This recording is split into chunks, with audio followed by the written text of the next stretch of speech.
little louder. Come on, sister. Come on, brother.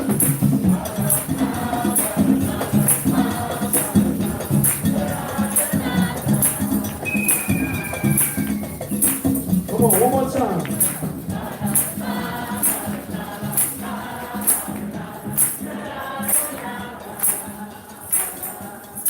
Now sometimes, keep it going, keep it going, keep it going. I may come up to you individually, and I might test your voice, the voice range. If you feel too embarrassed, just give me one of these.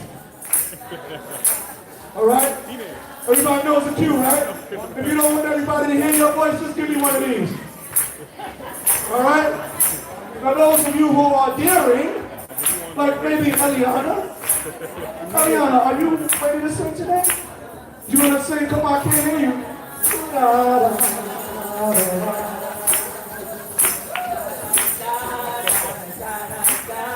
Her Ima's going to sing. All right, let's say hallelujah, Eliana.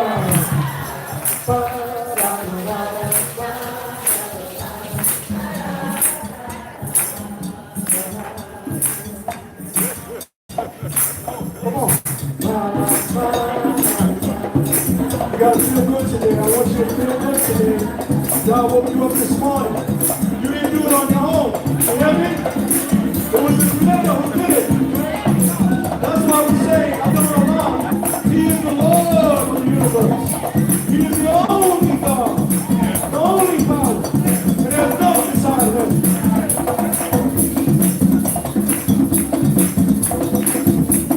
Drummers, come on, drummers, get that spirit.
Y'all to please form a line right here.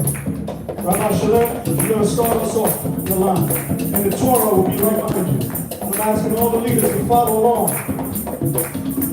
Because while we march with the Torah of the law, our Rabbi Shalem, he's going to sing the Ein Kavod.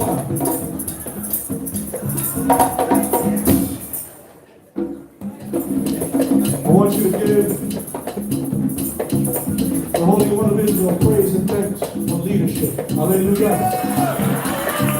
Well, y'all can do better than that.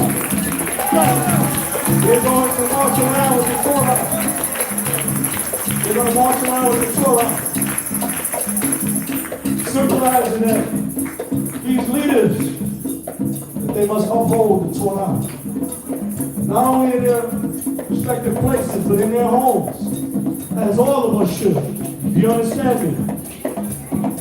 But because these are the leaders, they're going to be the ones walking around, symbolizing And we should uphold this law, this great law that God has given us even in the lands of our captivity. Hallelujah.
Empire.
We will not, I repeat, we will not allow separation. We will not allow separation to hinder us from becoming closer and closer, not only to each other, but to the Most High. It's a new day. It's a new day. Do you hear what I'm talking about, Israel? Let's throw separation out the window. Are you with me? No, you're not. Come on now. Because I didn't see you throw it out the window. Throw it out the window. Separation is gone. It's a new day. Let me hear you say new day. New day. New day. No more separation. Can I get an amen? Hallelujah. Come on now. If you're with me now, let me hear you. It's been too long, Israel. It's been too long. We gotta unite.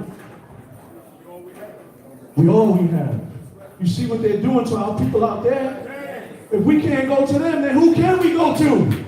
We have to go to the Creator, ultimately, but we have to have each other's back. We can't have separation hindering us from that saying, hallelujah, brother, how you doing? I love you, brother. And brothers, let me tell you something. Love is a strong word. Don't be afraid to say, I love you, brother. You know, this society has taught us not to even act on our own real emotions. Y'all told us he loved us. Didn't y'all say he loved us? So why can't we tell each other I love you? Because we got too hard. We got too strong in this society. I love you, child. I ain't going over. I'm not telling no other man I love him. But if you love Yah, you have to love your brother. If you love Yah, you have to love your sister. So this is a new day, brothers and sisters, okay? Because this is Shabbat. Kavod. Shabbat. Kavod. Because we giving glory and honor to Yah. Yah, he put this thing together. He put it together. He put it in your heart. He put it in your spirit to be here. It was only the Creator.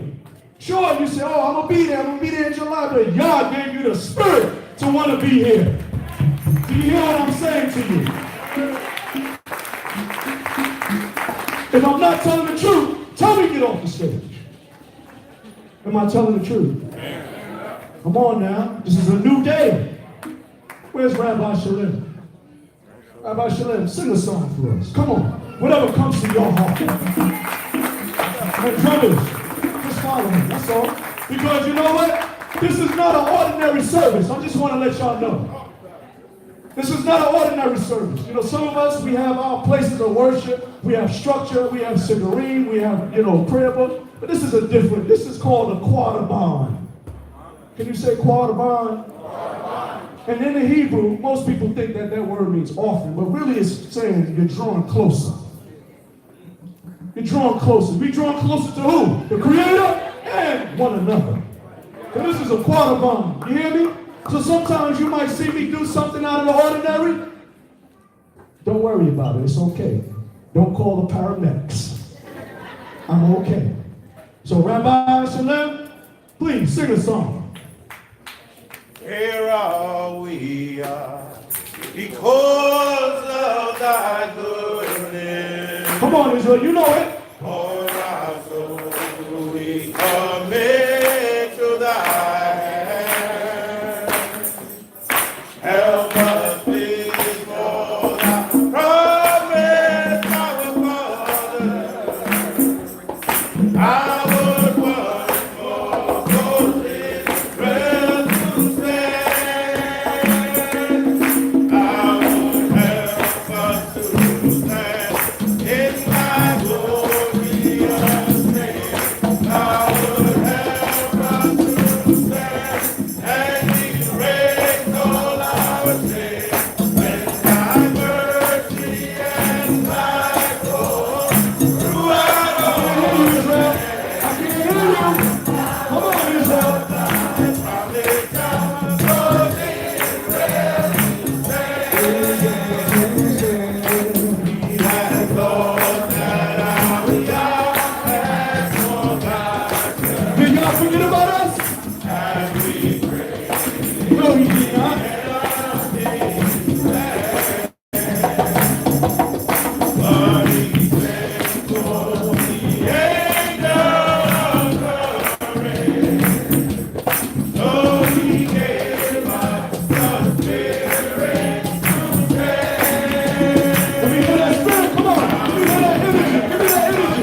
Hallelujah!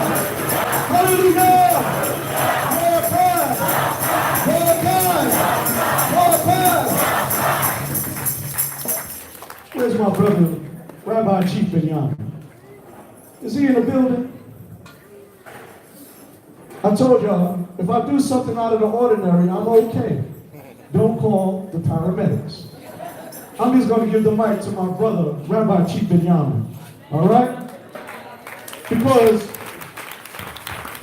you here in Charlotte, and you might think that, we're going to take over the show. No, you're going to see several people up here. All right? So we know how to share responsibility. He's in New York. I'm in Charlotte. He's from d.c.b. I'm from Hashabah, Israel. But can we work together? Yes, we can. What's going on? Hallelujah. Hallelujah. Praise Yah. What they call it Shabbat? Kavod. Shabbat? Shabbat? I was giving Maury Shabbat some time, but I told him to do something, just making sure he did that. Hallelujah. I give praise and honor to the Most High, the creator of the heavens and the earth. So we know that this is Shabbat, Kavod. Kavod meaning glory, honor, respect. We'll deal with that. We give it to 2019 props. Wait. Because the Most High, our creator, he has the honor. It's to him that we praise. So he's the one that allows us to honor him. So we thank him for allowing us to be here this day, to travel from near and even from far. So as it says, the earth is Jehovah's and the fullness thereof, the world and they that dwell therein. For he hath founded it upon the seas and established it upon the floods. Who shall ascend into the mountain of Jehovah? Who shall stand in his holy place? He that hath clean hands and a pure heart, who have not taken my name in vain and have not sworn deceitfully. He shall receive a blessing from Jehovah, and righteousness from the God of his salvation. Such is the generation of them that seek after him, that seek thy face, even Yaakov, Salah. And here's where we come in. Lift up your heads, O you gates, and be lifted up, you everlasting doors, that the King of glory may come in. Who is the King of glory? Jehovah strong and mighty. Jehovah mighty in battle. Lift up your heads, O you gates. Yea, lift them up, you everlasting doors, that the King of glory may come in. Who then is this King of glory? Jehovah of hosts. He is the King of glory. Salah. Salah. You may be seated. So once again, giving praise and honor to Jehovah, the King of the universe that has allowed us to be here this day. So we've all seen the honor and the glory of the Most High. I think we saw that on the way here because many of us don't live in this city. So the fact that you were able to travel here safely, you have seen the glory of Jehovah. So we thank the Most High for allowing everyone to travel here safely, allowing us to open up the gate so that he may enter in. Because collectively we all know that gate. So no matter where we are, because we'll go through the routine. Charlotte in the building.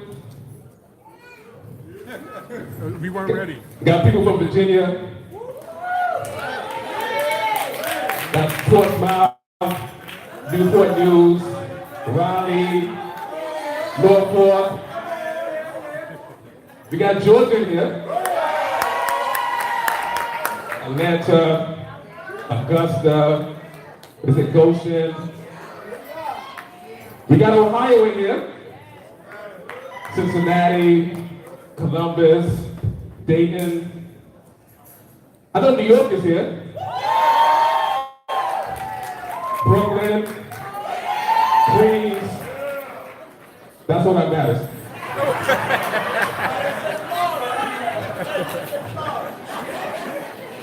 Florida, Jacksonville, Miami, Tampa. Who else? Pennsylvania, Pittsburgh, maybe Philly. Got Illinois in the building, Chicago. Got Guyana in here. New Amsterdam, Linden, Kitty, Bartica. But none of those places are in the book that we read. So we're going to talk about Yisrael. So once again, as we come together, we've come to break down those barriers that have kept us apart. We only here because of our sin. But the Most High would allow us to return to Him. So we come together once again to give honor and glory unto Him and to Him alone. And that's what this day is about. I'm talking about not the gathering, I'm talking about Shabbat. The Shabbat comes first. That's right. Shabbat is important. So we don't keep this day holy, that we don't see the glory of Jehovah the way that we want to see the glory of Jehovah. Reading in the previous weeks, the children of Israel saw the glory of Jehovah in the wilderness, but not in the way that we wanted to see it. Every time we murmured against the Most High, every time we complained, every time we raised an issue, Moses and Aaron bowed down, and the glory of Jehovah appeared. That's not the glory that we want to see. We want to see the glory that Jehovah said that when we raised up His house, and the glory of Jehovah filled our house, and we couldn't be in it. The priest couldn't be in it. Nobody could be in it.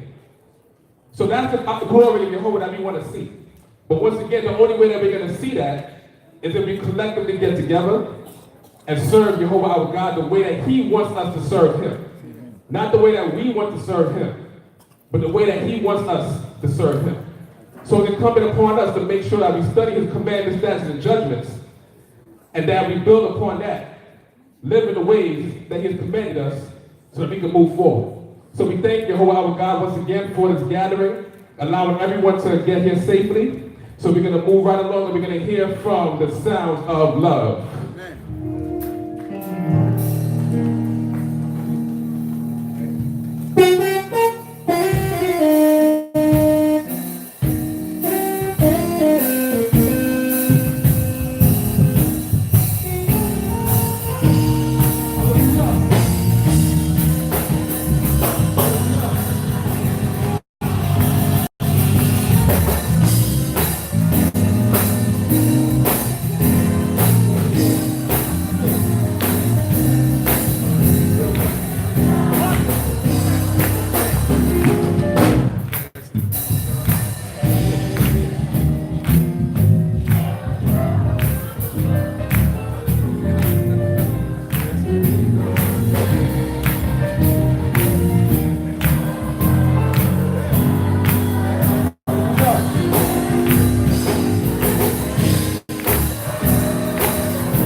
Baruch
Shine.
look outside my window, see the world is in its pain. Nothing positive to gain. See the evil has its reign.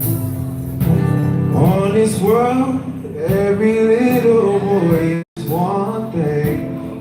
It's one thing. Lord, please keep me close. You are all I know. You are all I have. Lord, on my behalf, keep me in this way. Anything you say, that you know I'll do. All I need is you. All I need is you. Look, Father of all, besides you there is no other to call. Giver of life and you take it away. Honestly, there is not much I can say to describe what you can do. It can never be done by a man. But we are foolish and don't understand that we should give all the glory to you. Glory to you. Maker of all. You made it all.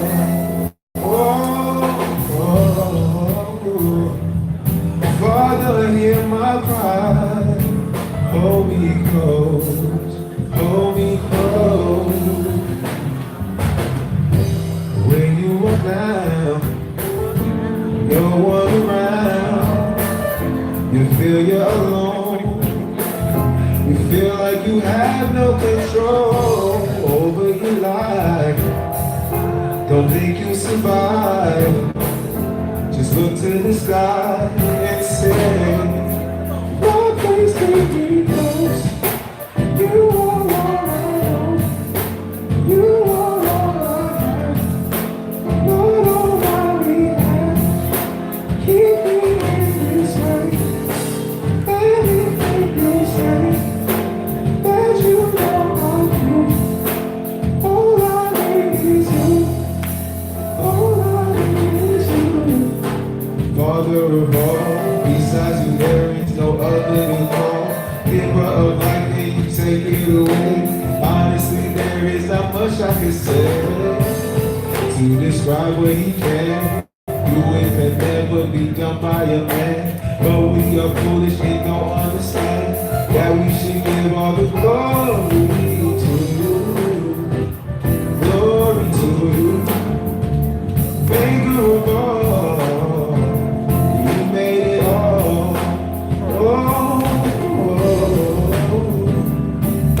Father, hear my cry. Hold me close. Hold me close.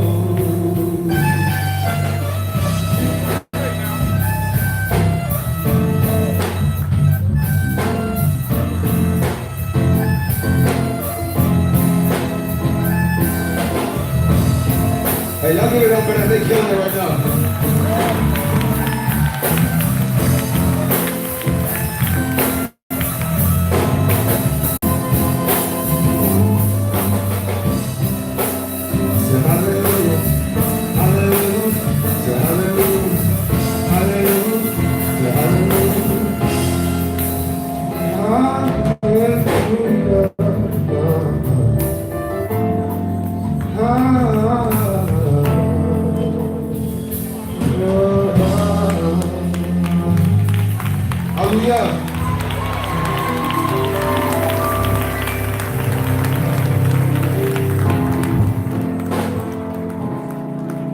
Hallelujah.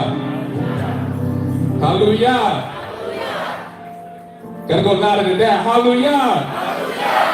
What's it called? Shabbat? Shabbat? Give him praise and honor to the King once again. Give it up for Masia.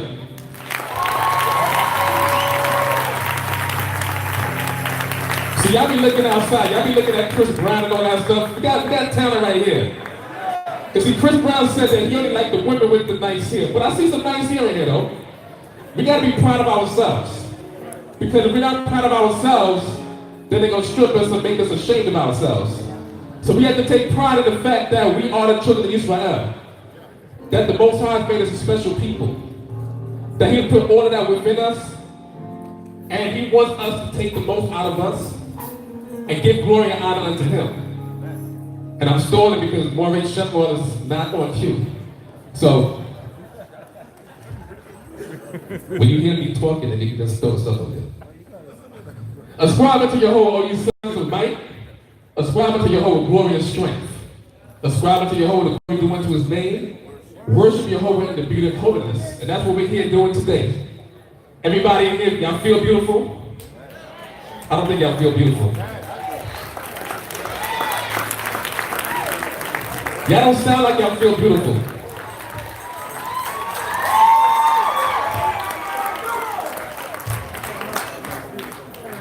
We don't have that much time, so y'all don't sound beautiful, but we still gonna praise Jehovah. The voice of Jehovah is upon the waters, the God of glory thundereth, even Jehovah upon many waters. The voice of Jehovah is powerful, the voice of Jehovah is full of majesty. The voice of Jehovah breaketh the cedars, yea, Jehovah breaketh in pieces the cedars of Lebanon. He maketh them also to skip like a calf, Lebanon to sit on like a young wild ox. The voice of Jehovah heweth out flames of fire. The voice of Jehovah shaketh the wilderness. Jehovah shaketh the wilderness of Kadesh. The voice of Jehovah makes the hinds calf and strips the forest bare. And in his temple all say, glory. In this temple all say, glory. And in this temple we're all going to say, glory. Jehovah set a throne at the flood. Yea, even Jehovah sits as king forever. Jehovah gives strength to his people. Jehovah will bless his people with peace. And ultimately that's what we want. We want to have peace. But peace doesn't just come just because we woke up. We give thanks and honor to God for waking up. But we receive that peace through the blessing of the Most High. We receive that blessing of the Most High by being obedient to his word. So in order to be obedient to his word, we have to make sure we follow his commandments, statutes, and judgments, fear him, walk in the statutes, and do them. So we were talking about the voice of Jehovah. We heard, and we're going to hear some beautiful voices throughout the day. We're probably going to hear from Amoxie again today. But at this time, we're going to hear from Yemiyahu and the Holy Four.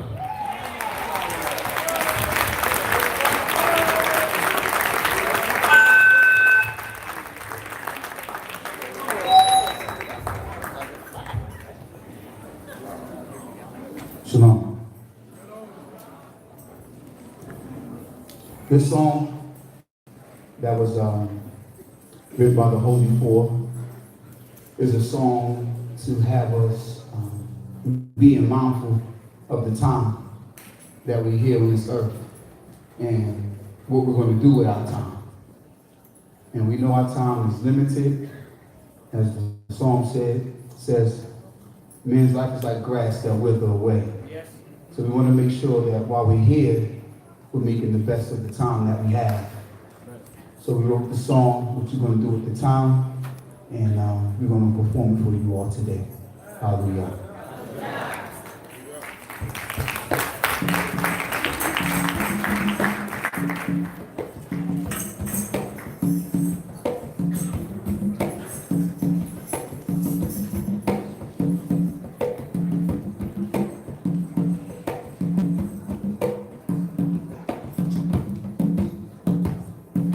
What you gonna do with your time? Time now, forever. What you gonna do with your time? What you gonna do? Time now, forever. What you gonna do with your time? Time now, forever. What you gonna do with your time? Time now, forever. So what you gonna do? What you gonna do? Our time is limited, but Yah's forever true. Look within yourself and find the better you. On the shoulders of our elders to give us a better view. It's so clear, give us eyes to see. Yah Kai, Yah lives, he resides in me, resides in you. So cherish every second, every breath that I take, I can feel Yah's presence. So what you gonna do with your time? Time is not forever. Time to live better. Not only know the law, but living it to the letter. Discipline, receive wisdom from my elders. I'm listening, give us ears to hear. Time is now, 400 years is here. No fear, the future on the line. So what you gonna do? Gonna do with your time? What you gonna do with your time? What you gonna do? Time now, forever. What you gonna do with your time? What you gonna do? Time now, forever. What you gonna do with your time? What you gonna do? Time now, gonna do? Time not forever. So what you gonna do? What you gonna do? Our time is limited, but Yah's forever true. Look within yourself and find the better you. On the shoulders of our elders to give us a better view. It's so clear, give us eyes to see. Yah, God, Yah lives, He resides in me, resides in you. So cherish every second, every breath that I take. I can feel Yah's presence. So what you gonna do with your time? Time is not forever. It's time to live better. Not only know the law, but living it to the letter. Discipline, receive wisdom from my elders. I'm listening and give us ears to hear. The time is now, 400 years is here. No fear, the future on the line. So what you gonna do? Gonna do with your time? What you gonna do with your time? What you gonna do? Time not forever. What you gonna do with your time? What you gonna do? Time not forever. What you gonna do with your time? What you gonna do? Time not forever. What you gonna do with your time? Time not forever.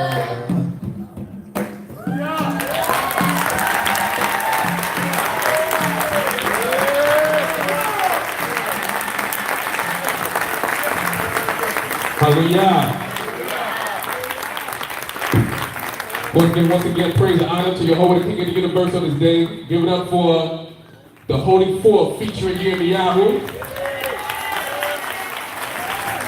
Actually, kind of six of them, but so it says, sing unto Jehovah a new song. And that's what we're here doing today. We're here to sing to the Most High. Because when we have gatherings like this, we just come to praise the Most High because we have to be thankful for everything that He does for us. That's right. So you wake up in the morning with a song in your mouth, a song of praise. Even if you can't sing, when you wake up, you're probably the only one in the room anyway. So there's no mic, just sing and thank the Most High for waking you up in the morning. So that's what we do. And then we continue on with our day, but we make sure that all of our actions are according to His word. So we sing a new song unto Jehovah. Sing unto Jehovah all the earth. Sing unto Jehovah, bless His name, proclaim His salvation from day to day. Declare His glory among the nations, His marvelous works among all the peoples. For great is Jehovah and highly to be praised. He is to be feared above all gods. For all the gods of the people are things of naught. They actually don't even exist.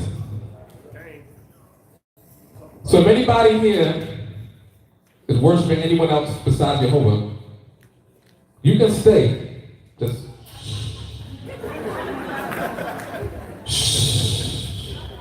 and by the end of the day, hopefully you'll learn that there's only one.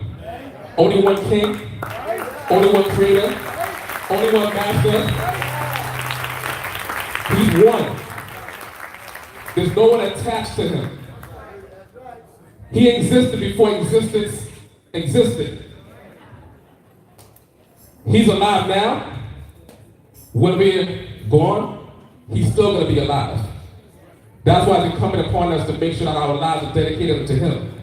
And that legacy is passed down generation to generation so that they would know that Jehovah is one. Ascribe unto Jehovah the glory due unto His name. Bring an offering and come into His courts. O worship Jehovah in the beauty of holiness. Trust before Him all the earth. Say among the nations. Say among the nations. Say among the nations. The world also is established that it cannot be moved. He will judge the peoples with equity. Let the heavens be glad and let the earth rejoice. Let the sea roar and the fullness thereof. Let the field exult and all that is therein. Then shall all the trees of wood sing for joy before Jehovah, for He is come. For He is come to judge the earth. He will judge the world with righteousness and the peoples in His faithfulness. Because His word is true and sure. So when He judges us, He's always right. That's right. It's not like where we live where you might face a judge and depending on how the judge feels, he may go your way or not go your way. It's always going to be Jehovah's way. He's always going to judge fairly. So if you think that you're going to slip up and make a mistake, understand that the true judge of the earth is watching you. So we thank Jehovah our God once again for this gathering. And as people continue to come in, thanking Him, and we ask that His presence will always be with us. So make sure you take the evil spirit away from you because that evil spirit can chase Jehovah out of here easily. We want to make sure that Jehovah's presence is with us and even when we travel. So at this time, we're going to call up the first speaker for the day. and she goes by the name of Kokavia.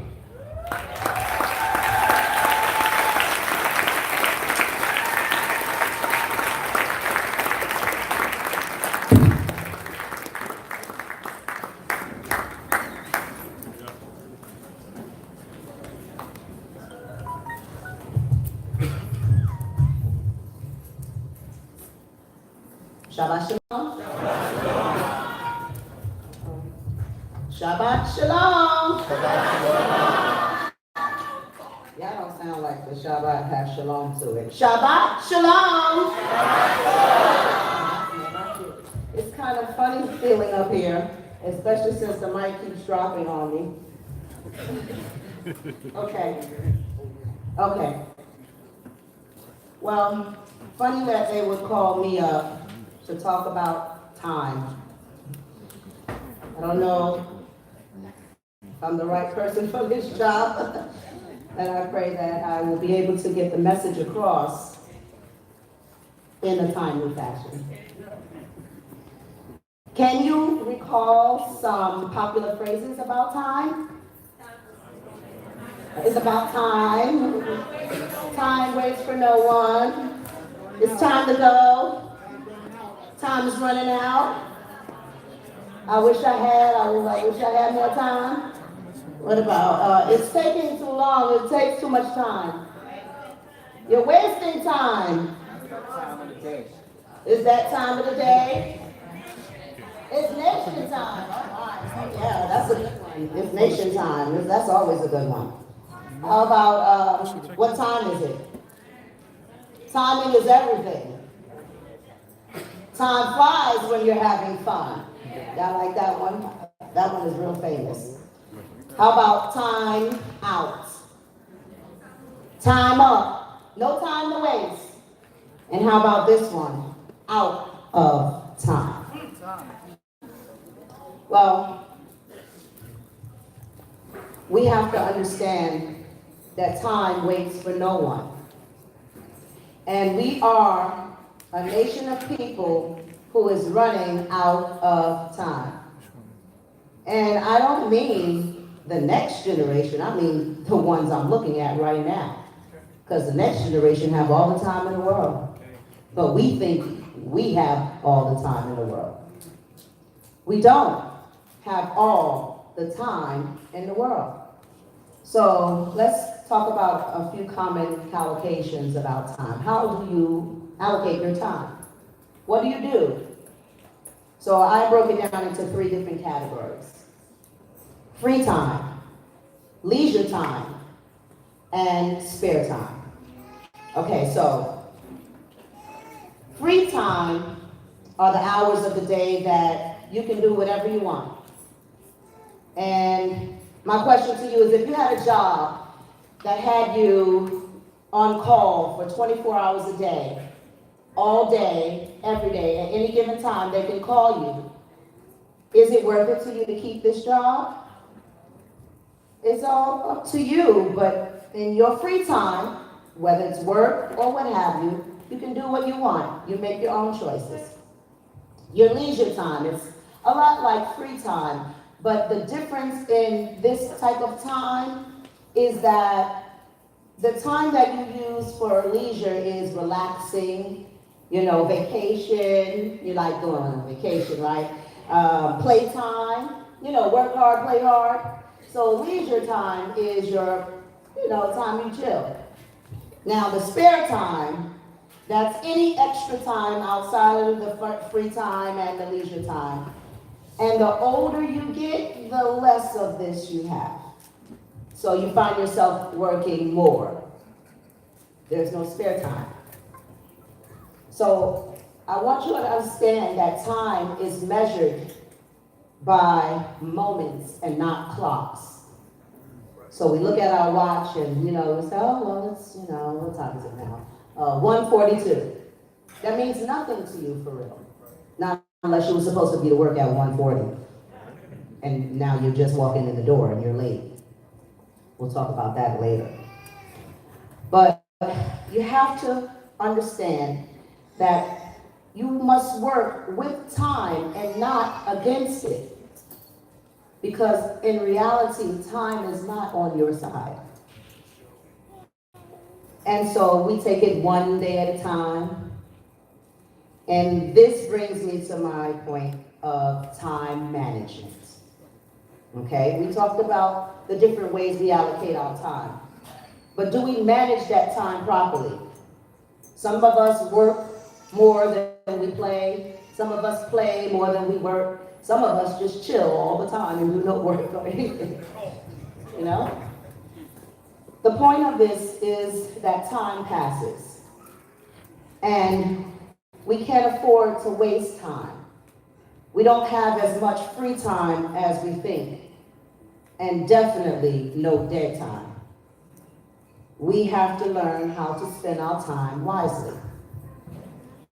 So, to my generation, to those that are bearing children, have young adults as children that are now running their way, I'm speaking to the generation that have to work, haven't quite retired yet.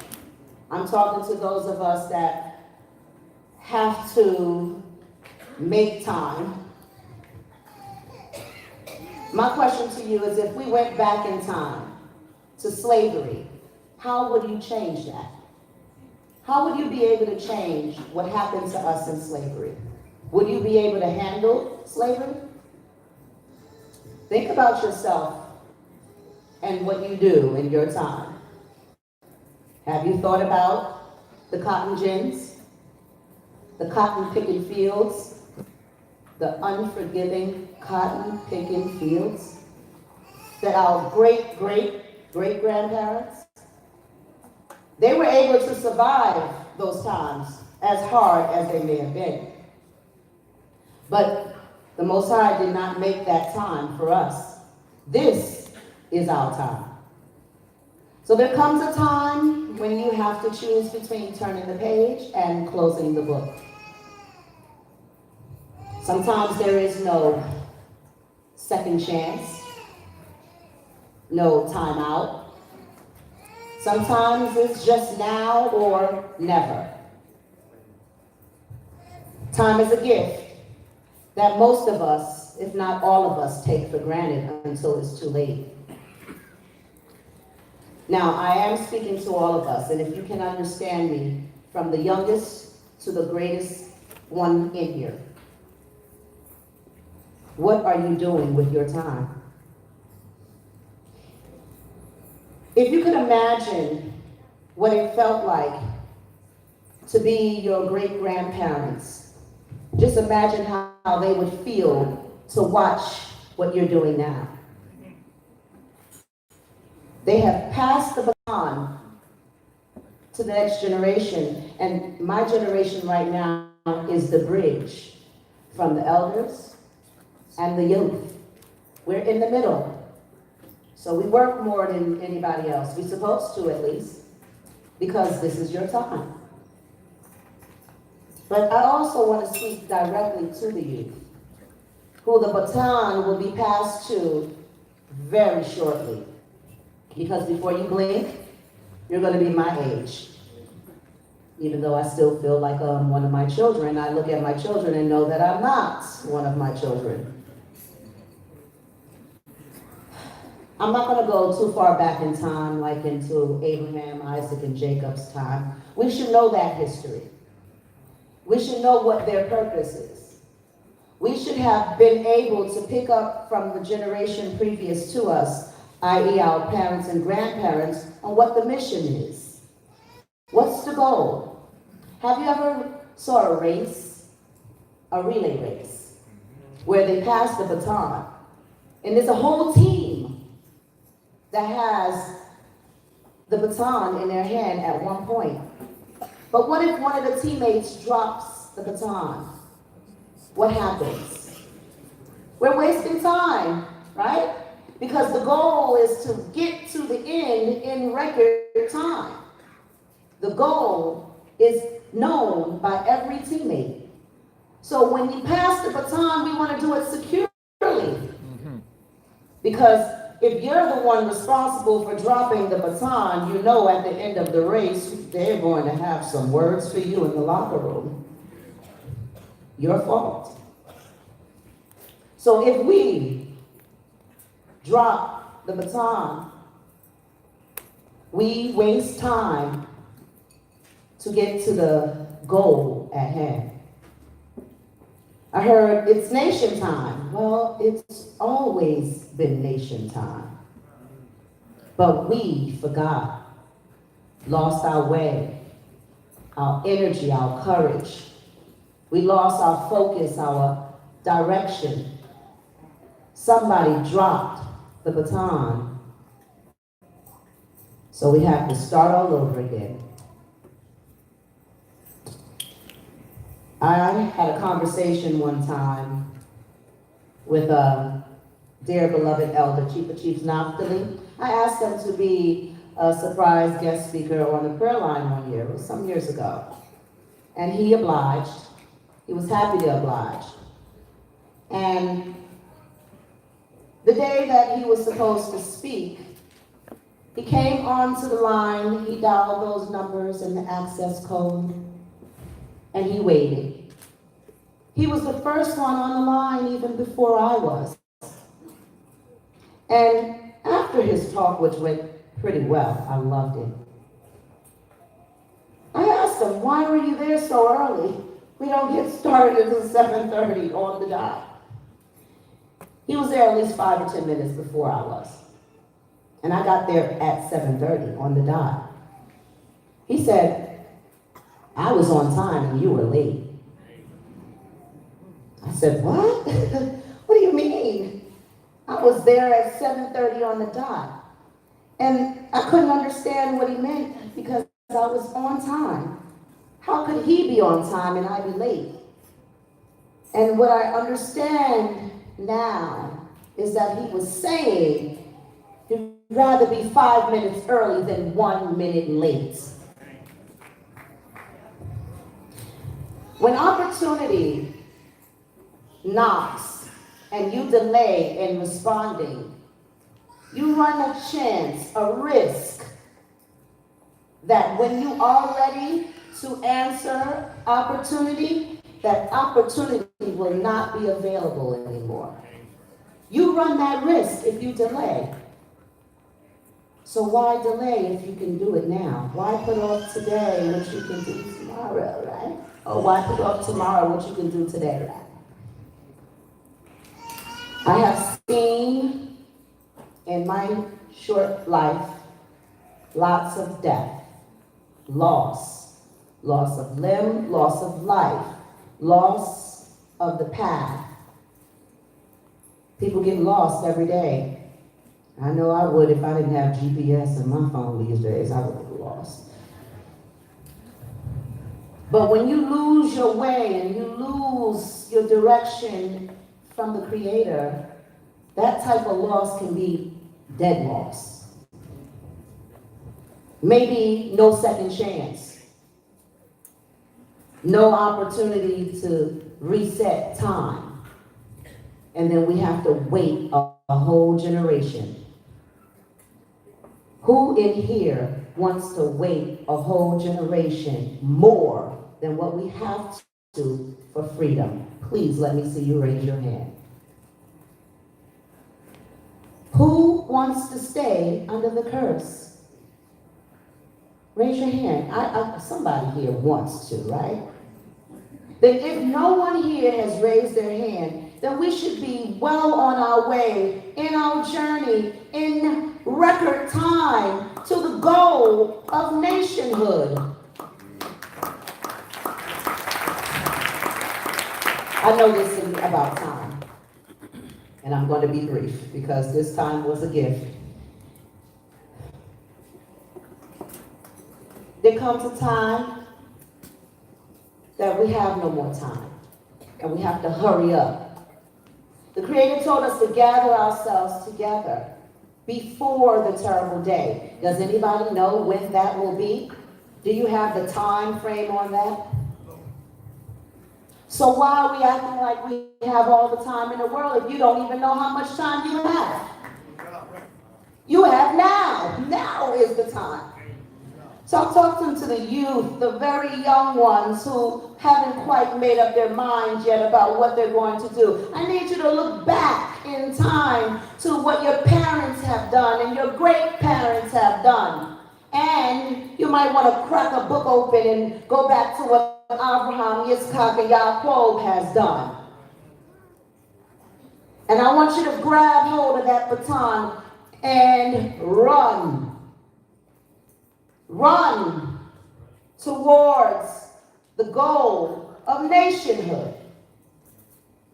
Do we have any doctors in the house? Please raise your hand. Any kind of doctor, physical doctor, psychologist, psychiatrist. Are you in school to be a doctor? I see a few. What about nurses? We have any nurses in the house? I know we have a house full of nurses. Nurses. How about teachers? All right. Any plumbers? All right. I used to want to be a plumber. Until I got underneath that sink and said, oh, never mind. What I'm trying to say here is that there's nothing stopping us but us. And even though it looks like a packed house, I know that in time it will grow. And we will outgrow this building and need more space. That's the goal. It doesn't matter if you don't agree with her and you don't dress like him.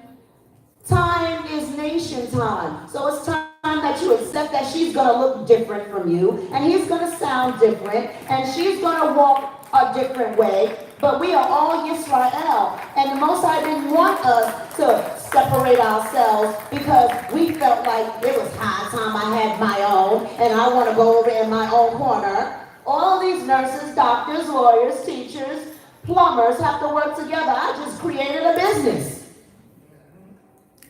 We can be in business for ourselves. And it's high time that we teach the children that it is possible.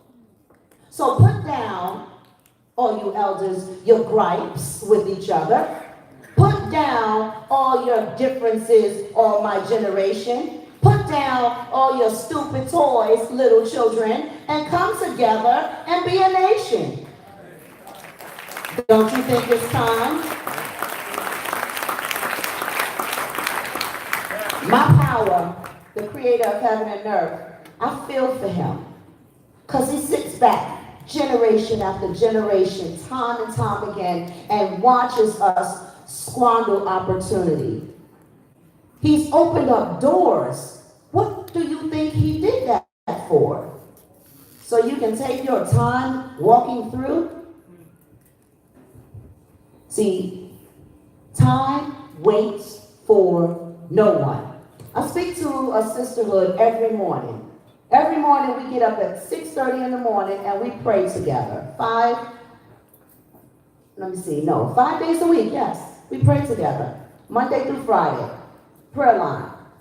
This sisterhood prayer line has an elder up there that's well in her 80s. And she's still trying to figure out where has time gone. She wants more time to accomplish the things that we need to accomplish today. And when you wish you had more time and don't, and time is up, there's nothing that we can do. So, what time is it? It's nation time. When is that time? Now.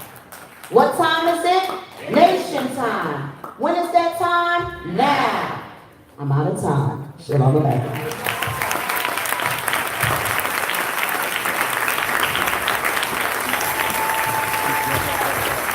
I have a presentation that my daughter and son, I would love for them to sing a song to you about time. As you hear the words of the song, I would like for you all to meditate on what is being said. And for those of you who have not seen or met or what have you, please, for the first time, reach out to a person that you have never reached out to before. Hug another person for the first time. Shake a hand. Exchange a number, exchange ideas, because now is the time. Shalom, shalom, everyone. Shabbat shalom. Ma shalom, Kim. How's everyone? Excuse me if I shake. I'm really nervous. Well, now, you're family.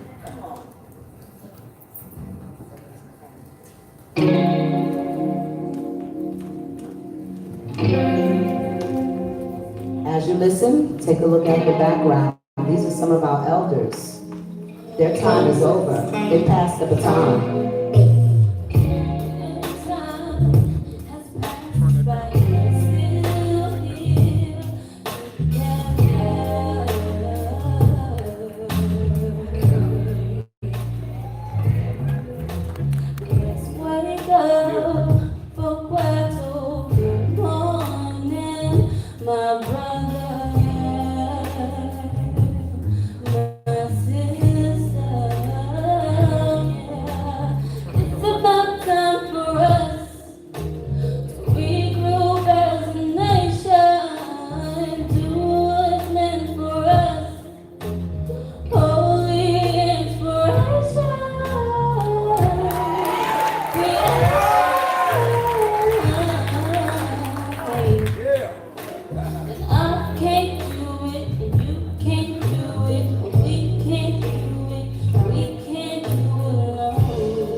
The longer that you're strong, then the stronger you'll be. One day we'll recognize that we're as strong as we think. Stop fussing, it only makes us fall very deeply into hatred. The laws of God give me inspiration. Imagine us together, tethered to the land. The weather will no longer be of iron and brass. We waited for a while. Are you ready for change? To utilize each other with the Most High over everything. The message that we bring and the song that we sing. This is real. It's not even a game. Work for 6 days, cause our birthright won't be handed to us. We're the next generation. Don't reprimand the past, but slowly coming to decisions. It's ours to make now. Swirl that over, round and round, don't let it take you down. You need a smile, not a frown, put it in the ground, energy flow, so let's go. It's about time for us. Right? Regroup as a nation, holy convocation, holy inspiration, a creation. I can't do it, you can't do it, No, we can't. we can't do it, we can't do it alone.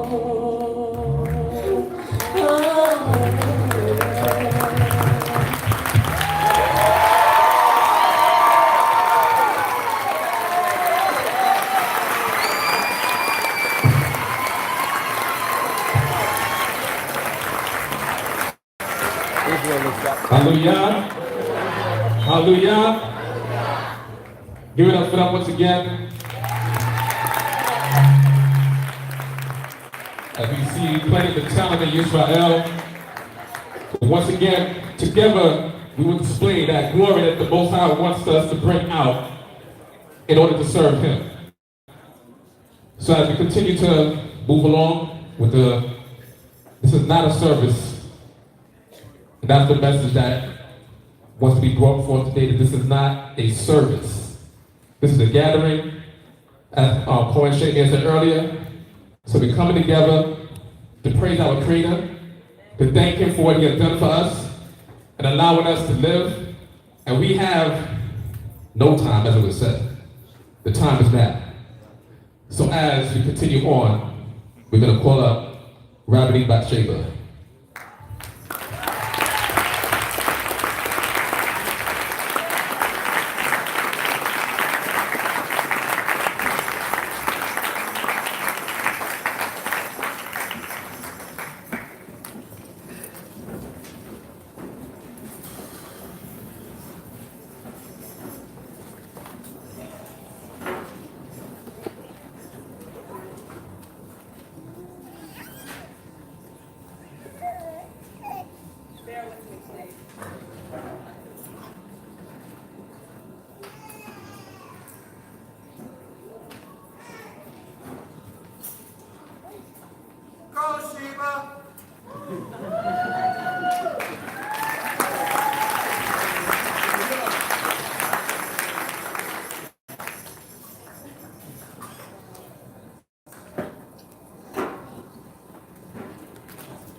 mic is in. First and foremost, I would like to give all praises to the Almighty Yahweh.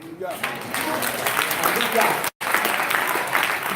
Thanksgiving due respect to Sa'ahara, Cohen Shakia, and Cohen Zadok, and all the leaders and the elders here today, and sisters and brothers. I greet you with a Shabbat Shalom. I would also like to recognize my husband, Rabbi Shalem Yisrael, for the congregation Army out of Atlanta, Georgia. And keeping with the theme of the day, a new day, a time of change, let me give you a little background of myself.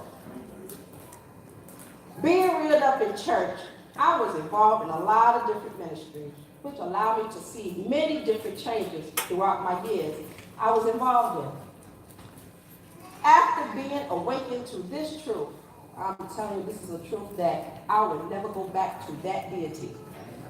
Because being in that deity, I didn't know a lot of things. You only go by what the preacher say, what whoever's teaching or preaching up there, you only go by, but they never went into what we are today. I observed the different ways of things were done in the Israelite community. Sorry to say, when I came into this life, and to this truth, I've been through and seen a lot of things going to different Knesses and different places, you know, with my ish.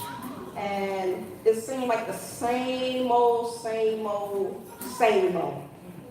And things were just very, very slow in being adapted or never adapted at all. What does that mean to change? To recognize the need to do something that will bring about a different result. We must realize that we live in a different era, and that worked for our parents, our grandparents, may need to be changed in order for us to continue to build on the land. On there that they laid. There's a proverb, and this proverb, it just stayed with me, that states, a wise man will change many times, but a fool never once. So let us recognize that in order to thrive, not to just thrive, we must change to a better day coming. And with that being said, I'm very short because, you know, I ain't trying to look at nobody's faces. This is not, this is my first time really standing before the people. And these are our people. I mean, these are our sisters and brothers, our elders. But now the youth is coming up. We have to lay that foundation for the youth. We have leaders coming up. We have all different kind of leaders going different places in the nation. And we have to lay that foundation. Because what our parents and our grandparents laid back then, that was for us back then. Torah never changes, but today is what time we're living in today. This is our era, and this is their era today, that we have to lay that foundation. Because people have to step down, that's leaders today. So what do we leave for the youth? What was said years and years ago, okay, that's good, but today is what we're thriving on today. Today is a new day. Today is the day that we change. So I'm not gonna stay up here too long because I'm nervous, but I pray that God give me the strength. My spirit is so high. Everybody's spirit should be high. You know, this is Shabbat Kavod. Glory, honor to the Elohim of our life. Elohim that gave us life today. I'm not supposed to be standing here today. I had a severe stroke in 2017, and it really took a hold of me. I said a lot of things that I wasn't supposed to say to the one that gave me life today. thank him for letting me see another day, because there's a lot of people that didn't make it today. I lost my sister, I lost my father, and that hurts. But I can't keep dwelling on that. Today is a new day. We must keep going forward. Can't keep looking back. So with that being said, glory to the Most High, and everybody have a good Shabbat. Let's praise the Most High and give him all the praise and honor. It's due to him and him alone. Hallelujah! Hallelujah! Hallelujah. So Shabbat, Shabbat, Shabbat. So we read in today's portion called Pinchas that he made one act that changed his destiny forever. Sometimes when we see the problem going on, in his generation he sort of complaining, he sort of sinned, and he stood up and he decided to make an act that changed destiny for himself and for his family forever. So we don't always have to sit around and just continue to watch things happen over and over and over again. We could be that Pinchas that stands up and makes that change. And with that, we're going to hear from Sounds of Love.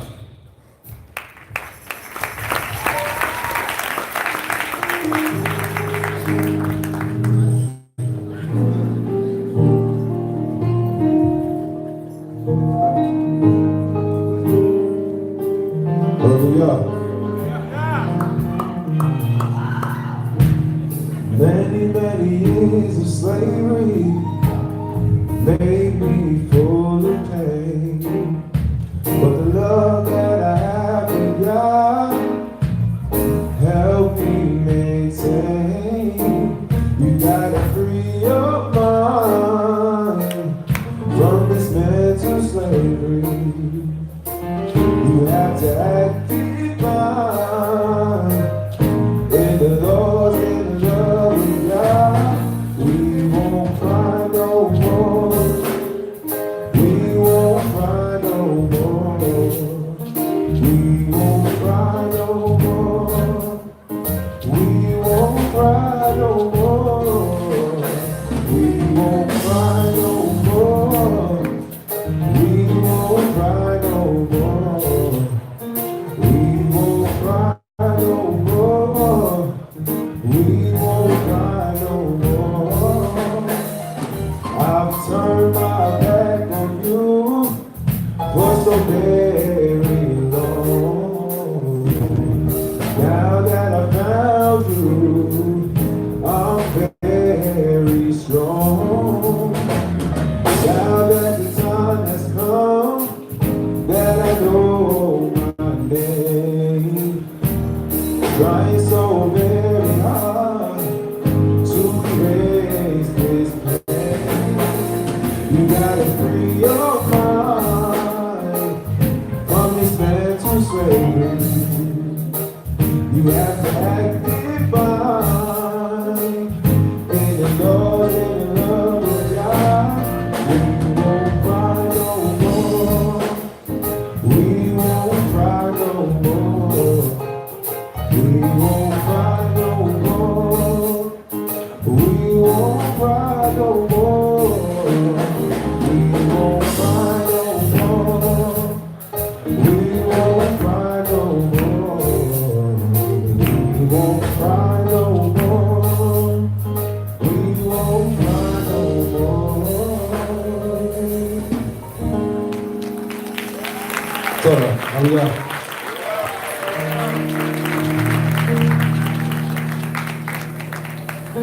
So, a theme is going on around this event, talking about change. Long ago, back when we were being oppressed and we had very little rights, there was a song written by a man named Sam Cooke. Speaking of changing and overcoming obstacles. But we know that we can do anything and do whatever we want and keep pushing as long as we got the Most High with us.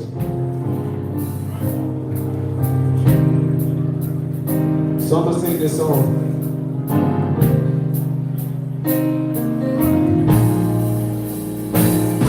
I was born by the river in a little tent. Oh, it's just like the river I've been running ever since. It's been a long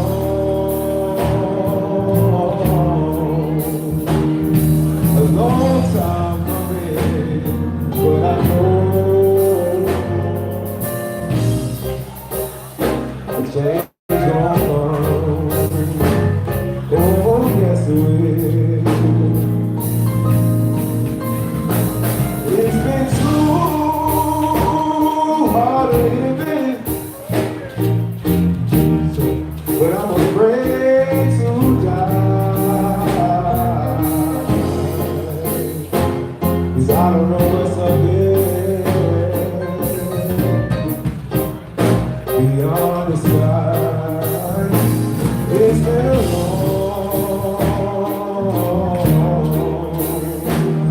long time coming, but I know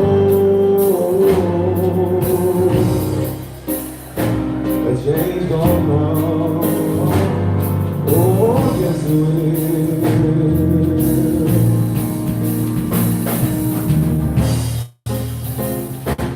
Then I go to my brother,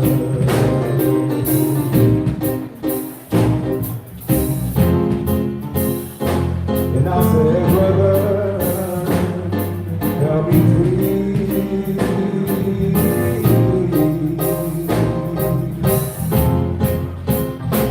Then he winds up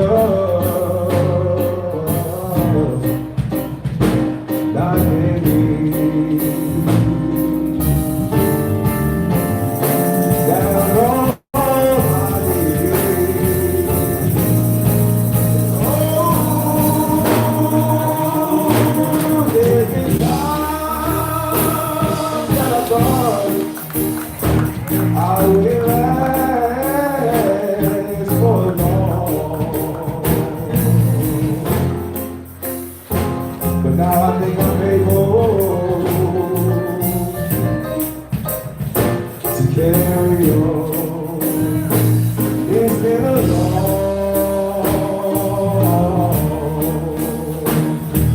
long time coming, but I know a change gonna come. Oh, yes it will.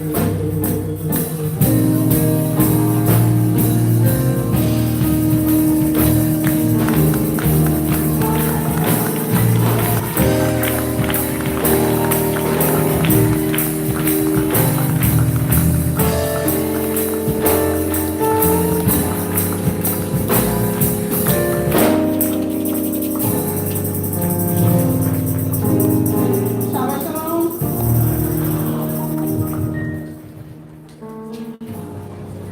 No introduction needed.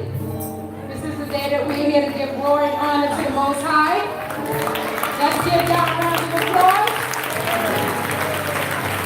All the honor, all the glory, all the praise is His alone. Yeah. Well, my message is supposed to be on change. And this is the notebook that I got from my cousin this morning. And yes, here we go. And it's empty.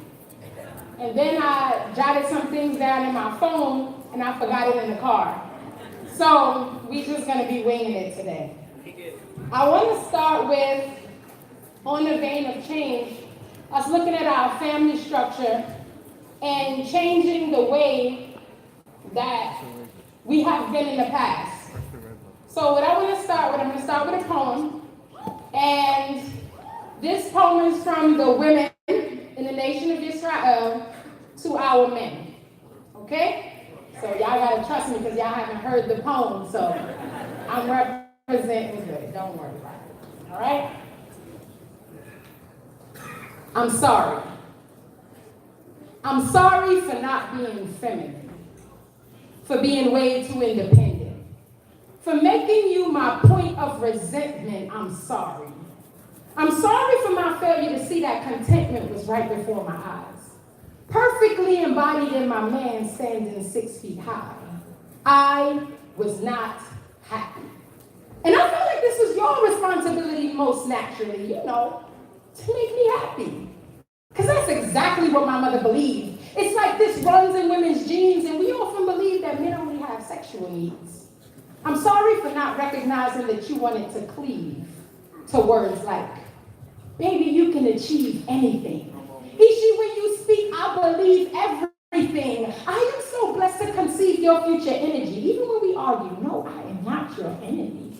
Instead, I arrogantly argued with you, constantly bombarded you with complaints, greeted you at the front door with hate as though you didn't get enough of that on these streets. And you shouldn't have to face the same thing in your own home at least. I'm sorry for expecting you to be perfect. And upon discovering that you weren't, for shouting that you weren't worth it, worth my time threatening to leave, making you nervous, as though I was some gift you had to fight for. A prize you didn't even earn the right for sure. I was no longer the nurturer you initially saw. My words and expectations turned our home into a battlefield of fierce war. And from the time you walked through that front door, I was ready to pop it. Because I believed that I was worse off than I should have been. But you couldn't give me the happiness that I lacked within.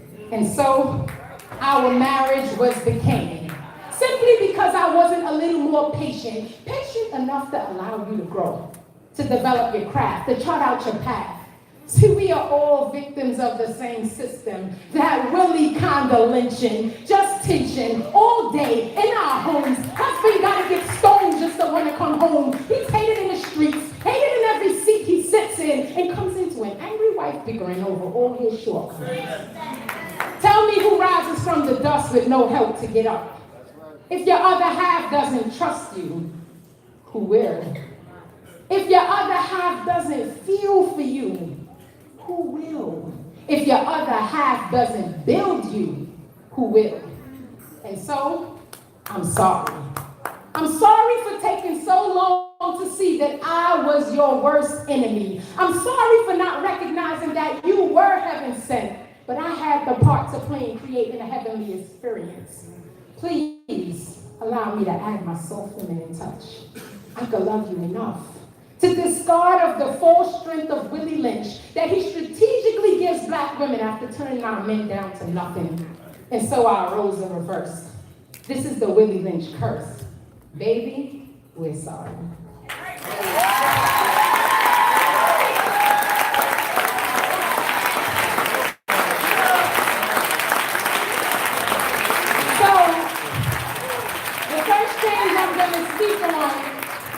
See, we come on Shabbat, gatherings like this, and we are taught to be this ideal Eastern woman. We are taught to be an ideal Eastern man. Facts is, we've been molded by the West. And truly speaking, we don't know those people. They're biblical characters and theories. That's right. So we're in a place where all we have is each other, to empathize with each other, to see the sides that we find ourselves on, and help each other through that. For our young men, from the time that you're growing up, you're taught things like, and you're placed in an environment where there's drugs around you, there's guns around you, there's a plot to have you with a criminal record before you're even 16. The things that make our men, being mischievous, being outgoing, are the things that they're condemned for in the classrooms. And so from day one, the focus is given to us to propel us further than they're propelled. And what happens with that is you don't have an equal counterpart. Because we are pushed in school, there are opportunities in the workforce that are available to us that are not available to our men. Because I tell my son, open the door for your sister, help her with her bags. Then I saw she started when they're getting in the car, she's like, you move out the way, I gotta God. Who told you? All right, we're going to need to check this. So now what I do, he does his things that he has to do for her, but there are things that she has to do for him. When I'm fixing the plates, she has to come and she serves him. Because she has to be taught balance. That we are not in a world where the world has to cater to us and it revolves around us. Because now when we meet with that special partner, we feel we're privileged. That we are the women and everything is supposed to happen on our terms, and you don't make as much money as I do because you haven't been afforded the opportunity, and we're just not suited together. And we have to understand this is a plot by the enemy. This is not accidental. This is strategy. When they decided to free us from chattel slavery, they just adopted a new plan to keep us enslaved, to keep us against each other. So one of the things that we have to look at and change is the way that we view each other. And understand that when you hear your woman bickering, that's all she was taught. She grew up in a society where she was taught to be that way, where she listened to music that teaches her to be independent. In fact, our own brothers and fathers taught us to be independent. We're not just the ones to blame, because you're the ones who taught your sisters and your brothers there are no good men out there. Get an education, be able to take care of yourself. So if he play himself, you can leave. Yeah, our brothers, our fathers taught us this. So when you get in the house with that woman who thinks that way, she's just your little sister.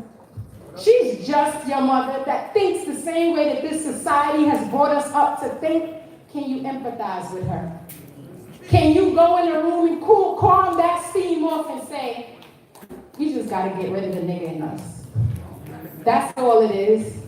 Can we as women bring home 6 figures, far more than him, and be humble? And still understand that he's the decision maker? Can we yield for Yah's sake, for our nation's sake, to him? He's no inferior than anybody else. They have made him inferior in our eyes and in our minds so that they could remain where they are on top. And we have to change that. We have to change that. We have to empathize with each other. Let's change our family structures. Another point on change. Do we recognize that we are the remnant? We are the remnant. I always thought like, all right, the remnant is going to return like it was just some other people. The remnant is going to return. You heard that. It's just so growing up. You just hear it all the time. Oh, the remnant is going to return. But until a few months ago, it dawned upon me that we are the remnant. It is us. It is not coming from anywhere else. And it's kind of like when I got the realization, it was like Neo. Like, I'm the one. And when you recognize you're the one, what happened when he recognized he was the one? His behavior changed. His confidence level changed. When he realized he was capable of change, because he said, I'm the one. Right. Well, when we recognize we're the one, our behavior will change. Our confidence will change because we're the ones. If you think about it, we don't have 100 more years in captivity. This is how you know you're the one. We don't have 100 more years of Trump. We don't have 80 more years, 60, 50 more years of Trump. Of homosexuality. We don't have that much. The world is about to let loose now. So that means the remnant is alive already. We will be either elders and the young ones, but we are the remnant. Right. And when you realize that, you begin to see yourself in the role you're playing is different. Yeah. Now, the Most High is not going to come and we all going to just float up. Because we are taught that you just got to be righteous to make the remnant. You don't just have to be righteous. There's more to it. We're not just going to float up in the air and go floating over to Israel.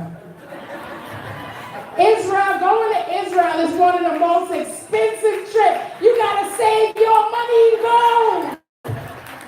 We're the remnant. You got to save your money and go. They telling me my time is up. I got to go, right? But let me close on this note. There's a work to be done.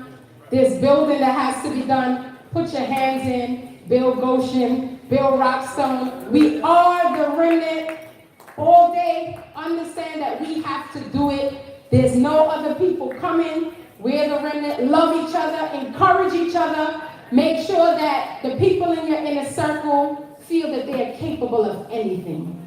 When the people next to you feel that they're capable of anything, then we are ready. Shabbat Shalom, Mahavah, glory be to the Most High.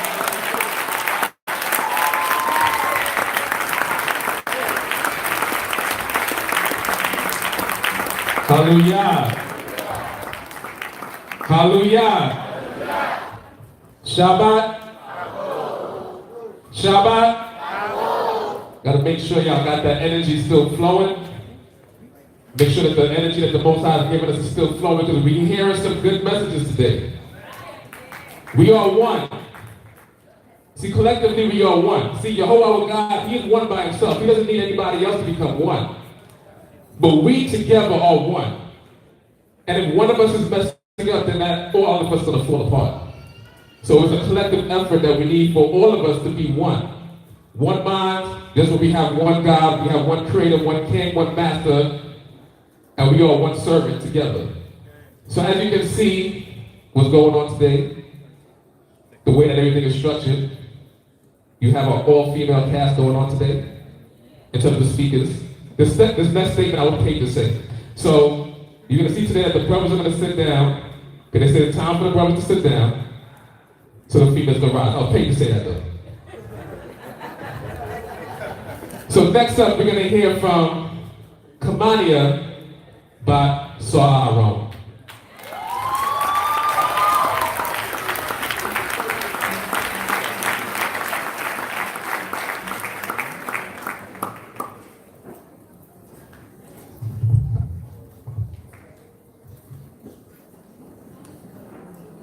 Shalom, shalom, family. Today, I am going to have a conversation with you and give you some food for thought.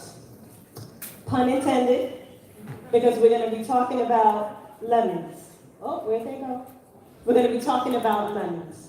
Specifically, the phrase lemons, when life hands you lemons. And Maurice Shemia, where did he go? I don't know if he made his announcement prior to me coming up here, but I do have a request that no recording devices be used for my presentation, Balak Vashah. Toda, no video recording except for the official one. Toda. So, we're going to be talking about lemons as soon as we get the slides up. So, how many of you have heard the phrase, and you can probably finish it for me, when life hands you lemons? Exactly. Make lemonade. So that's what we're going to be talking about today. Sometimes you hear it as the phrase, if life hands you lemons, make lemonade. I don't like to say if, because I think it's a guarantee that we're going to have to deal with some difficulties and some trials and tribulations in life. So instead of saying if life hands you lemons, we're going to talk about when, right? Is there anybody in here that can raise their hand and say that they've never dealt with adversity ever in life? No, it happens to everybody, right? Regardless of age, younger, older, regardless of your financial status, it doesn't matter. It happens to all of us. It happens to celebrities, right? Beyonce named the whole album what?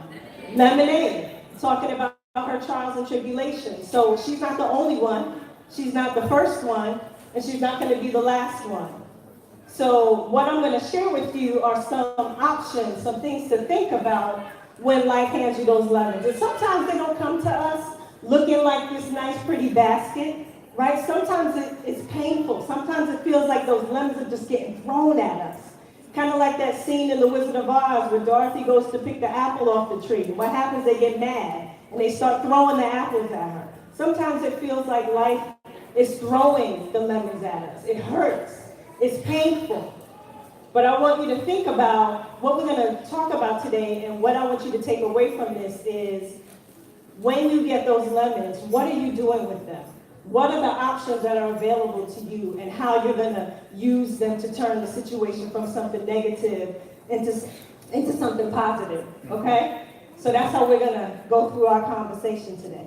So first I want to start with a definition. What do I mean when I say when life hands you lemons, make lemonade? It's a phrase that's used to encourage optimism and a positive can-do attitude in the face of adversity, negativity, or misfortune.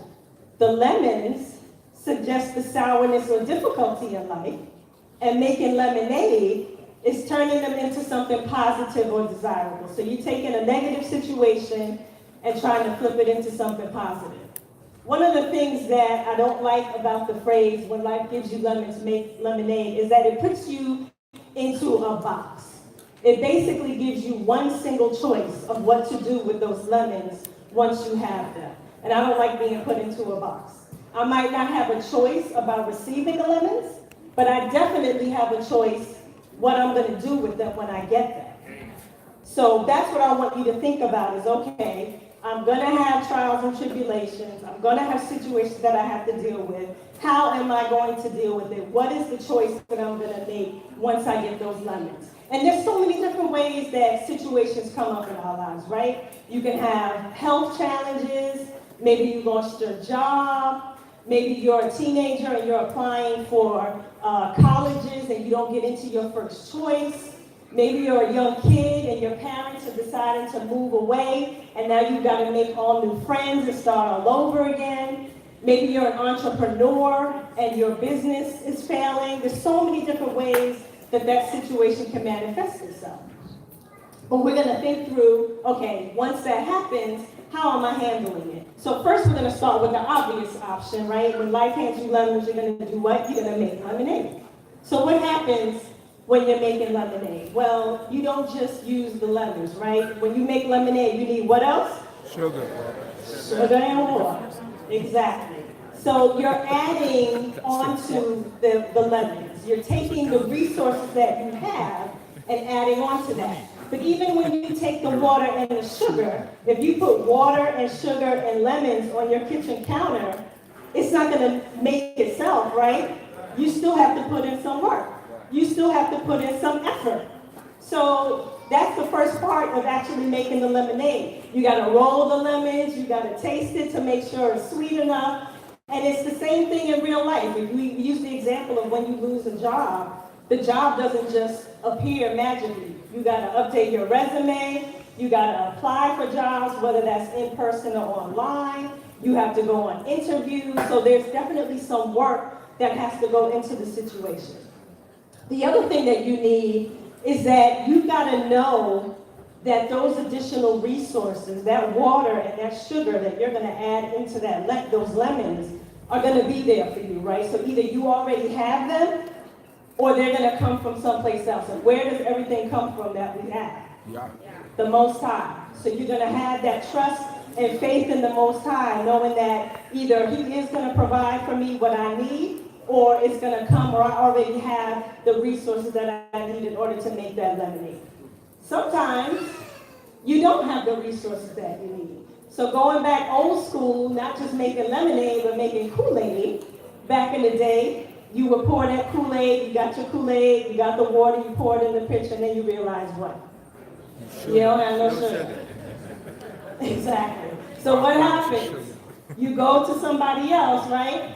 And you borrow some sugar. Yes. And it's always like 2 and 3 cups because that's how much sugar you got to put in the Kool-Aid to make it sweet. But the point is, you're asking for assistance. It's something that you know you don't have on your own. You're lacking those resources. So you ask somebody else for some help, right? Knowing that you may not have everything that you need, but there are other people out there. So for example, maybe that situation that you're dealing with is that you are, your rent is about to go up, right? And you're tired of your landlord raising the rent. You say, you know what? I'm done with this situation. I'm going to flip this into something positive. So I'm going to decide to buy a house. I want to be a homeowner. But you've never done it before. So you need to ask for assistance. Maybe you know somebody that's a real estate agent. Maybe you know somebody that's already gone through the home buying process. So you tap into that expertise. You tap into that experience. So you're reaching out to others that can help you get those additional resources that you need in order to make that lemonade, right? All right. So another option. What happens if the sugar and the water just don't come? And all you've got is the lemons. Maybe they never come. Maybe they're just taking a really long time. So the next option that I want to suggest is to juggle them. What does that mean? Basically, you are working with what you have. You don't have any water, you don't have any sugar, so you got to use what you've got, right? Not only that, juggling is a skill. That's not something that you can pick up that easily. Maybe you can juggle 2 lemons at a time, but once you get to 3 or more, it gets a little more complicated, right? So what you're doing is you're taking a skill or a talent that you have and applying it to this situation. Going back to the example about Beyonce, what is her talent? She's a singer, she's an entertainer. So what did she do? She took all of those negative situations that she dealt with in her life and she made an album out of it and made a whole lot of money in the process. So that's what this is. When you're juggling them, you're taking a skill or a talent that you already have and applying it to that situation. Maybe you're doing it for humor. You know, sometimes you ever hear the phrase, laugh to keep from crying. You know, sometimes that's what you're doing. And what about, you ever hear faking it till you make it? You're trying to deal with that situation as best as you can until something else comes along that helps you do something different with those lemons, right? So when you're juggling them, you're working with what you've got. But the other thing, I want you to look at what the sister is doing while she's juggling. What is she doing while she's juggling? Smiling. Well, yes, she's definitely smiling, but look at her eyes. She is focused. Her eyes are focused on the lemons. So when you are applying that skill, you've got to pay attention. This isn't something that somebody else is going to do for you, right? You have to apply this to that situation yourself. You have to put in the time. You have to put in the attention and make sure that you're focused on trying to get yourself out of that situation. We have an example in our history. Our forefather, Kavod, he had to deal with some lemons for 20 years, right? Dealing with his father-in-law. And what was his talent? What was his skill that he applied to that situation? He knew how to take care of flocks. He had skills of a shepherd. So what did he do? Even though he came into that situation with nothing because he was fleeing from his brother, he left with not just his family, he left with a whole bunch of flocks and herds because he took the talent that he had and applied it to that situation and made those lemons into lemonade and juggled in the process, right? So that's what he did. All right, and that could have been a really bitter situation for him, right? We know what it feels like to be in a bitter situation. So let me ask you a question. How many of you all have ever sucked on a lemon? A lot of people sucked on lemons. What's the face that you make when you suck on a lemon? Y'all should see what y'all look like from up here. You look like this. Times like 300. So what does this mean?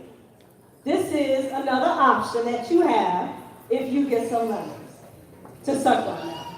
And what does that mean? That means that you are just staying in the bitterness, right? You're just wallowing in the bitterness. You're dwelling on the negativity.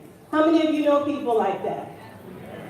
Everything is negative. They're always in some kind of bad drama. Nothing is their fault. Everything is somebody else's fault. You all know people like that? Are any of you that person? No? Okay, so let me do this again. How many of y'all know people like that? How many of y'all know each other in this room? How many of y'all are that person? Okay, think about the logic there. This is the option that you don't want to do, okay? I'm giving you some things to think about. There's always a bad option. There's always better options. So going back to my question is, what is the choice that you are going to make when those situations come up? The thing about this is that it indicates a lack of a relationship with the Most High. We have a lot of examples in our history where that happened. Thinking back all the way to Cain. Everything about his life and our history was negative. He was jealous of his brother. He had an attitude when he gave his offering to the Most High. He killed his brother. He was mad when he got marked. Just negative beginning to end. And he had a very weak relationship with the Most High. Same thing with Esau. We just talked about how he reacted when Jacob got the blessing. He was bitter for a very long time. right? After Jacob left, all those years later when they reunited, he met him with an army. So that's a long time to be sucking on some lemons. And he didn't have a strong relationship with the Most High either. You don't want to be that person. So as you're thinking about your options and what to do with those lemons, I don't think this is the one that you want to make. Last option that I want to share with you all, this is my personal favorite. When you get lemons, what is probably the most important part of the lemon, but we always throw it away? Exactly. We throw away the seeds. I want you to think about what it means to plant the seeds, okay? What does that mean? It means a lot of different things. So when you get a lemon and you cut it open, it's never just one seed in there, right? That's right. There's like 5 or 6 that you're trying to pick out. Right. So when you think about planting the seeds, what that means is you are building a legacy from a situation that is going to go beyond you. Amen. You are doing something that has the potential to grow exponentially. What do I mean by that? That means that for one lemon, you've got 5 or 6 seeds. So you can keep some for yourself, and you can share some of them with somebody else who didn't have to deal with the lemons, with the negative situation, who can plant those seeds as well. So now you're planting, and somebody else is planting. Right. That somebody else gets their lemons, and what happens? They can take those same seeds, keep some for themselves, give it to somebody else. So you've got this growth that happens exponentially. You are building something that is not just you. When you make lemonade, you might have enough for yourself and maybe your family. When you're planting seeds, you're doing something that can benefit your family, your community, Right. and your nation. That's right. Right? The other thing about it is it can take some time. So from the time that a lemon seed is planted to the time that it becomes a tree that's bearing fruit can take up to 15 years. That's a long time. So that means that when you plant seeds, it is not instant gratification. It is delayed gratification. It means that you may not get to see the benefit, but somebody further down the line may see the benefit. Another example from our history, Ruth. She got a lot of lemons, right? She left home, she married into the nation, her husband died, her father-in-law died, her brother-in-law died. It was a lot of tough stuff that she had to deal with. But what happened? She turned that negativity into something positive. She moved back with her mother-in-law, she met Boaz, and generations later, gave birth to one of the greatest kings that we ever had in our nation, King David. So that was something that took time. And it was something that not just benefited her, but it benefited the nation. So think about planting those seeds, because you're doing something not just for yourself, you're doing something for others. You're sharing, you're using those seeds and that lemon for the present, because you can still make lemonade and do everything else, and you're planting them for the future. And you have to trust the Most High's timing, because it may not happen overnight. You've got to know that that tree can take a really long time to grow, right? So those are all of your options. We talked about 4 different options. These are not a finite list. There might be other things that you can think about that you can do with your lemons. But the question comes back to knowing that you have a choice. Knowing that it's not just about making lemonade. And maybe you can do one of these, maybe you can do multiple. Maybe you use one for one situation and you do something else in a different situation. But knowing that you have a choice. So when you think about that phrase from now on, I want you to kind of flip that. I don't want you to think when life hands you lemons, make lemonade. I want you to think when life hands you lemons, make them count. Okay? I want you to say that. When life hands you lemons, make them count. When life hands you lemons, make them count. Metsuyan, that's my time, hallelujah.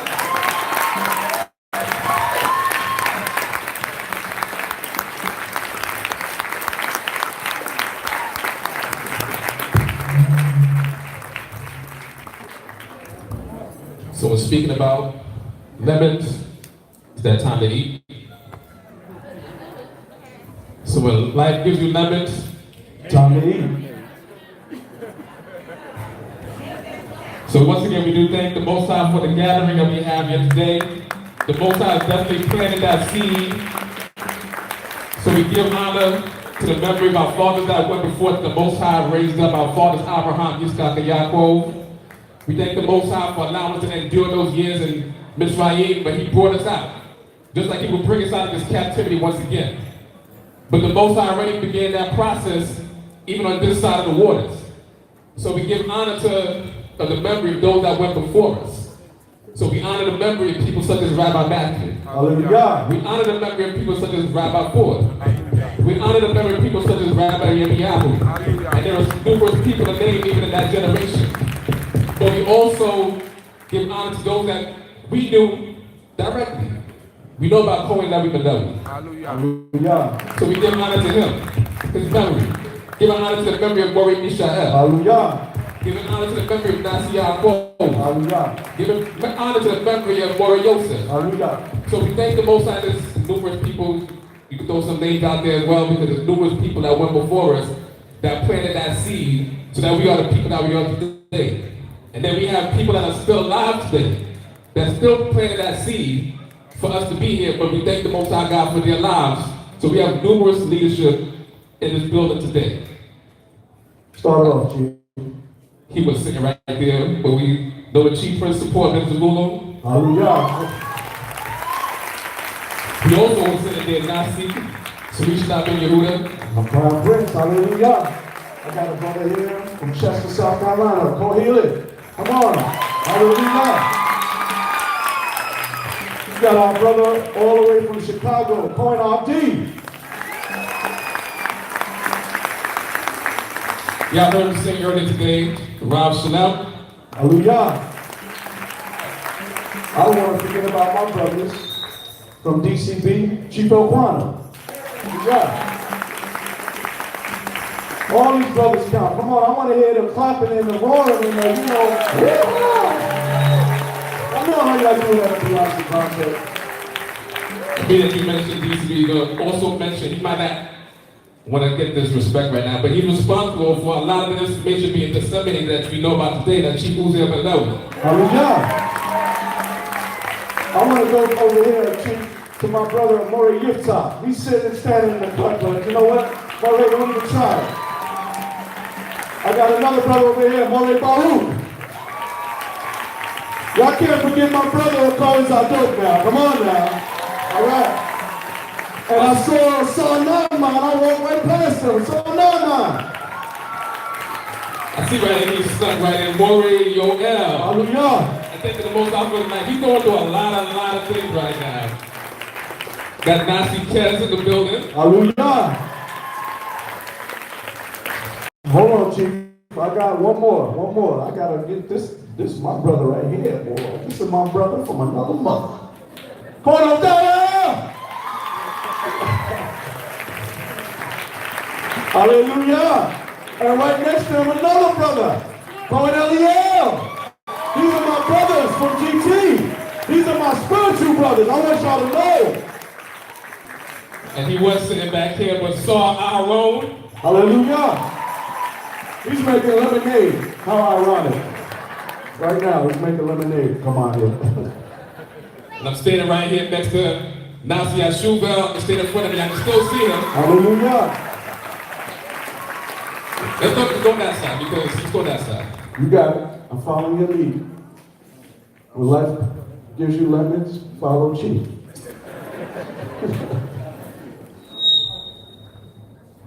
Walking right past Nasi Nathaniel Benzabulu. Nasi Yakel Benzabulu. Hey, Chief. I know he got on blue because you got on blue, but don't, we're not going to, bypass him. Maury Yaya. Man, Maury Mishael. He's standing over there. Hallelujah. He's right here. He's a troublemaker. Maury Top L. Hallelujah. And he's next to another troublemaker, Chief Sarvin Lewy. Hallelujah. I'm going to go over here. And then we got another troublemaker, Samaza Carvin Down. Yeah. So three of them behind the rope, I don't know what's happening over here. I saw Maury Yehoshadek in the building. Where is he? Maury Yehoshadek. Prince Nathaniel. From Shema Yisrael. My brother, Chief Yashar. My brother, Chief Malachi. Come on, people. My brother, Prince Yakael.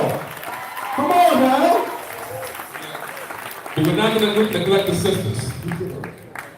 Now, this is where, go ahead. He was sitting over there. You said he was sitting over there, but Chief Prince Paul, he's sitting in the back here. Chief Prince, we mentioned your name earlier, but they didn't see you.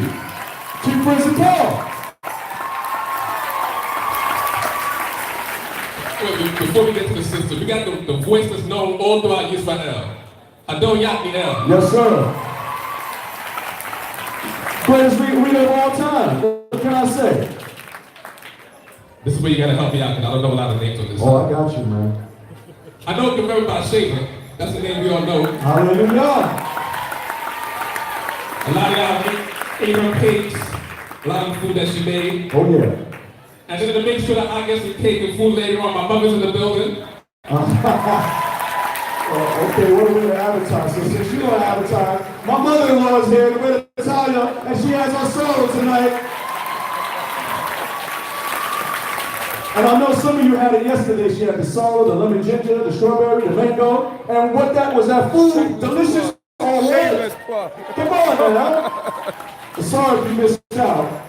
And right here, we got probably one of the oldest people in the room, look at one of the youngest people in the room, Ime Imuda. Oh, we go. She's been younger than a lot of these 13 and 14-year-olds here. I'm gonna say, you know, she probably gonna get me later, but I can't help it. But she is the wife of Alsa Aharon here in Charlotte, Ima Yael.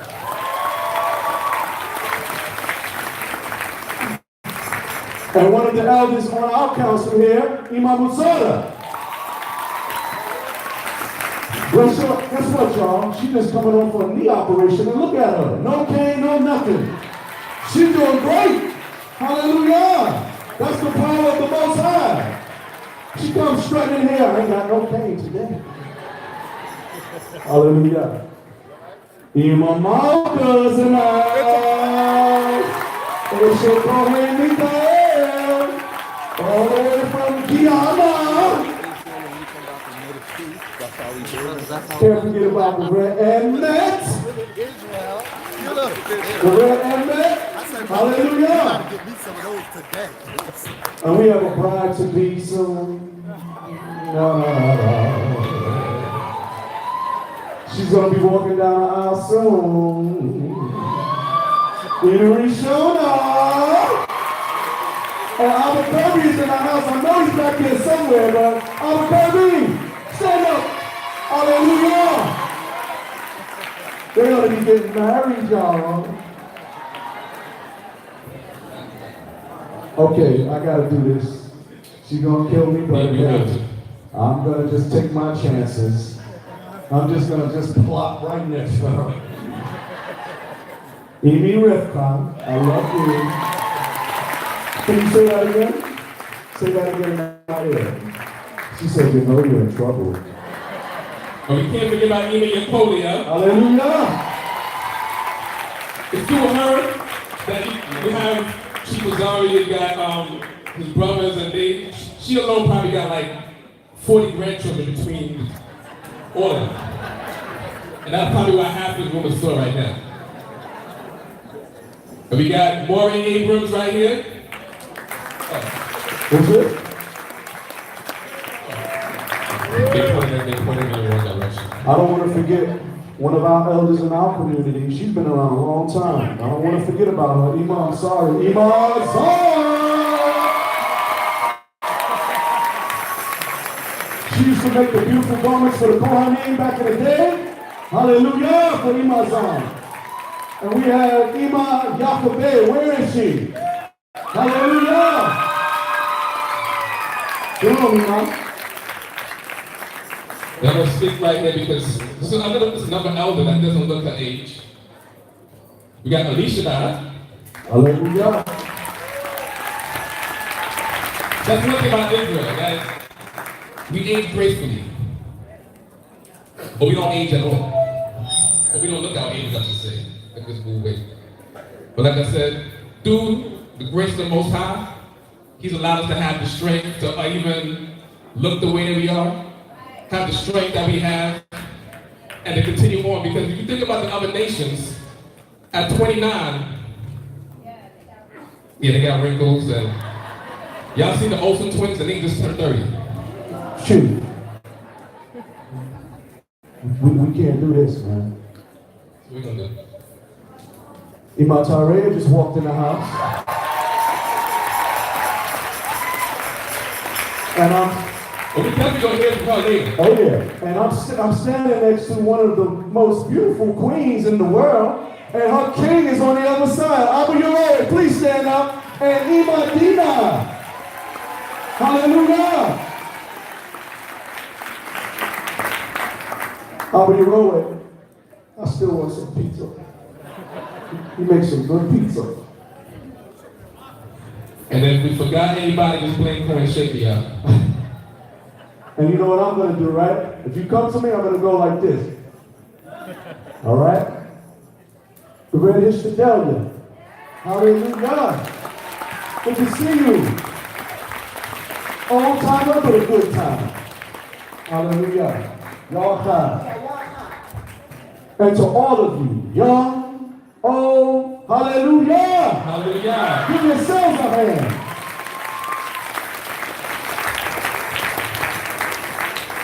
So at this time, we're gonna get ready to break for dinner, based on the time, it's past lunchtime. So Cohen Shake is gonna give the instructions on how the entire layout, how the setup is gonna be, and how everything's gonna be laid out. What time we're gonna turn, and everything such as that. But you definitely wanna be around, because you never know what's gonna be in store later on. Hallelujah. Good working with you, Chief. Always. Hallelujah. You see, we can work together, as I said, right? He's all the way in New York. I'm down here. But does that stop us from working together? All right. Separation. We do what with separation? Throw it out the window. Hallelujah. So we're going to ask that all of you just step outside for about 10 minutes so that we can set up the dining area. There's a few instructions that we have. Families that are here, the community here, you know, you're supposed to bring your own lunches. The lunches are for the guests only. Ages 3 and under, you're going to get lunch bags. And we're asking for that all the food that the family sends a representative up to the table to receive the food, okay? Are we clear? All right. Hold on a second. Good job. Please take all of your belongings. Please take all of your belongings. Until we meet again this afternoon, the time will be announced. We say Shabbat, Kavod, Shabbat. All right, please make your way out to the door.